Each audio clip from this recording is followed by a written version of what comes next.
All right, so how are you all doing? If you received this video, that means that you've been accepted as a driver, so congratulations. Welcome to FareRyder. What I'm going to do today is I'm going to show you a little bit of an introduction on how to get started on your first ride. We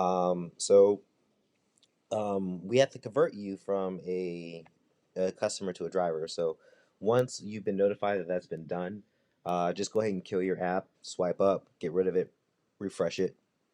Then after you've done that, go ahead and open it back up. So I'm going to open mine for you.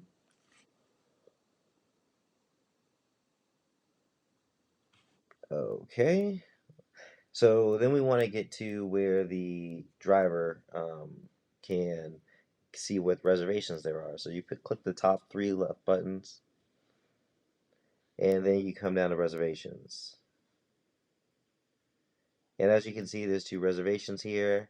I put myself in there, okay?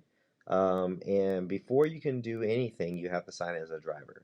So you should have already given your vehicle information, especially your VIN number, to the company. If you haven't done so, please make sure you do that so that way we can put it into the system. Once you're in the system, you just click on No Vehicle Selected, put the last six of your VIN. All right, let me square that away. All right, so I've got the vehicle for 24 hours. Cool. Shows me where I'm at, whatnot. All right.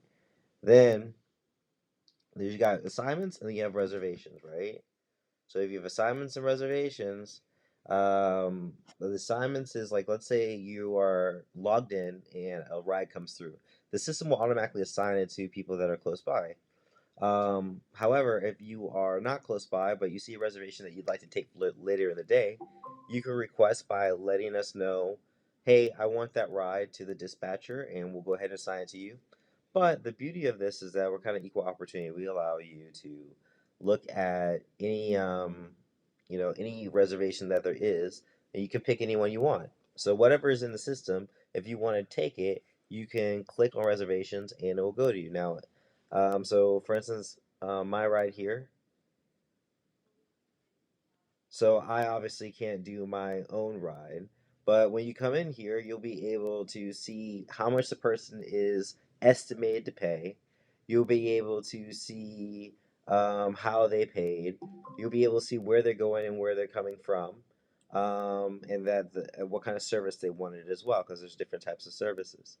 With that in mind, I always come back and check this price at the end of the ride because it's based off of either time or mileage. So if you've gone a little bit further or didn't go as far to get to that location, sometimes it happens depending on what route you choose, then that will affect the mileage and that will affect the price. All right, and wouldn't fluctuate by that much, but it could fluctuate. So that way you're not confused about like, hey, why did I get paid what I got paid? Well, you're going to get a percentage of this fare. You just have to make sure you're looking at the right number for the percentage for the fare payout. But anyway, so there will be a button. Let's see at the very very bottom. It says start reservation. You start the reservation, and it will bring you through steps. Those steps will take you from starting a reservation from where you're actually moving toward the customer, and then after that, you do a pickup, and then you come all the way back to wherever their destination is. And it's very important to ensure that you start and stop the ride all the way through. And I'm gonna go ahead and try to assign myself my own ride, so that we can kind of see how this works. So I just gotta assign my own ride, as you can see. If we say we assign it and it doesn't pop up, just push the refresh button. Sometimes that happens. Depends on the how good the internet is where you're at. And then you can message your driver at the top. You see the information for myself. Obviously, I cannot drive myself, right? But you can see how it gets assigned to you. But just because you don't have anything assigned to you doesn't mean you can't just go in and pick whatever you want and take the fare. That's up to you. So just want to give you a little introduction so you can know how to get on your way. And I guess I'll show you one last thing. Um, you can also there's a new feature called a quick scan. It's at the top right, what the customer to use, that quick scan piece. So for your purposes, if you wanted to do a route, and we can talk a little bit more about that in another training video, but there's quick scan rides right down here where you can literally go in and let's say metro stations and DC metro stations. You say, create the route.